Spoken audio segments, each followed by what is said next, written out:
Hello everyone आज video को आपण मानक स्वागत। तो पाने जेहेतु तुम मानकर एमडीसी एग्जाम काली रोचे 20 तारीख दिन पाने एमडीसी एत सारा 17टा खंडे एत सारा टॉपिक सिलेक्शन क्वेश्चन दबा संभव होनी पाने कारण पाने देख ईवीएस आउ एसीओडा कारण पाने ये दुईटाक तुम मानकर कंपलसरी सब्जेक्ट आउ समस्त सेम थिला।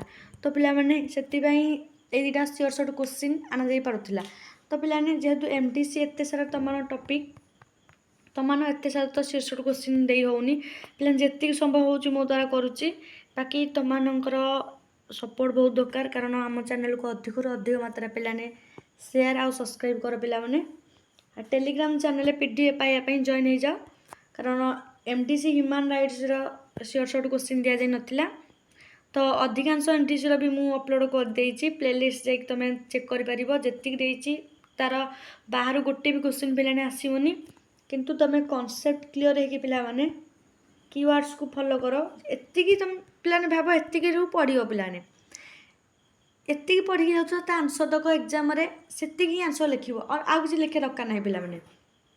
तो बर्तमान देख देखा लॉन्ग क्वेश्चन देती बहुत ओडिया और इंग्लिश पिलाने आनी मानव अधिकार अर्थ और स्वभाव और गुरुत्व पिलाने 3टा वर्ष देखी जाइए explain the meaning nature and signification of human rights तापरे मानव अधिकार ऐतिहासिक विकास विषय विस्तार रे लेख तापरे मानव अधिकार विभिन्न सिद्धांत जमी प्राकृतिक विधिगत उपयोगितामूलक मार्क्सवादी एतक उपरे तुम आलोचना करिवो।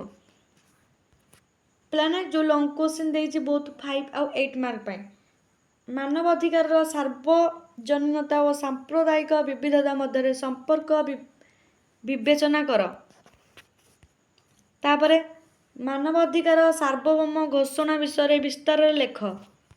नेक्स्ट 1966 मसीहार आंतर्जातीय मानव अधिकार संधिगुड़िक विषय आलोचना कर। नेक्स्ट देखा आंतर्जातीय मानव अधिकार प्रतिष्ठानमूलक गठन विषय व्याख्या कर। नेक्स्ट तुम देछि राष्ट्र स्वाधीनता और मानव अधिकार संपर्क रे अधिकार मध्य संपर्क विवेचना कर। नेक्स्ट तुम देछि पे नारी शिशु अन्य अबल श्रेणी उपर अत्याचार विषय आलोचना कर। नेक्स्ट ग्लोबलाइजेशन मानव अधिकार उपर किपरि प्रभाव पके ताकू व्याख्या कर।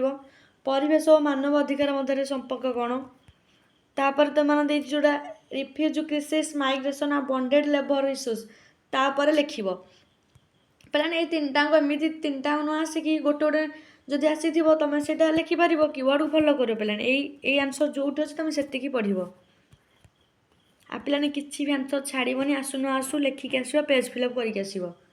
भारत में मानव अधिकार मूल नीति विषय व्याख्या कर।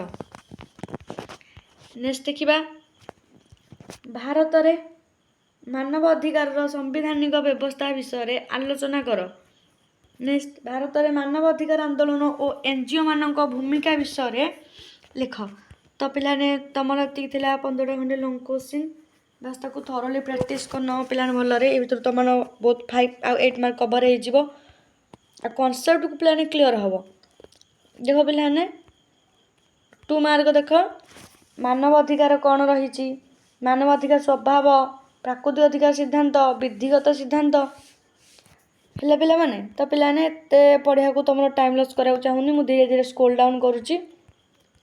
देख पिलाने तुम फास्ट लॉन्ग क्वेश्चन कवर कर दो तुम बुक की गाइड जहाँ अच्छी से सारा कथा जहाँ पढ़ीदब बस से आसो पिला मैंने से लिख फुल फॉर्म जो देरा पिला मैंने फुल फॉर्म मन रखी जाइए भलसे कारण फुल फॉर्म नु क्वेश्चन केत आसी जापे सेमती किसी कहीहबनी है पिला मैंने। तो ये तुम सिलेक्शन क्वेश्चन आशा कर वीडियो तुम बहुत हेल्पफुल हो निहाती पिलाने चैनल को शेयर और सब्सक्राइब करेंगे आ पिलाने पीडीएफ पाइबा टेलीग्राम चैनल निहाती जॉइन हो सब पीडीएफ मिल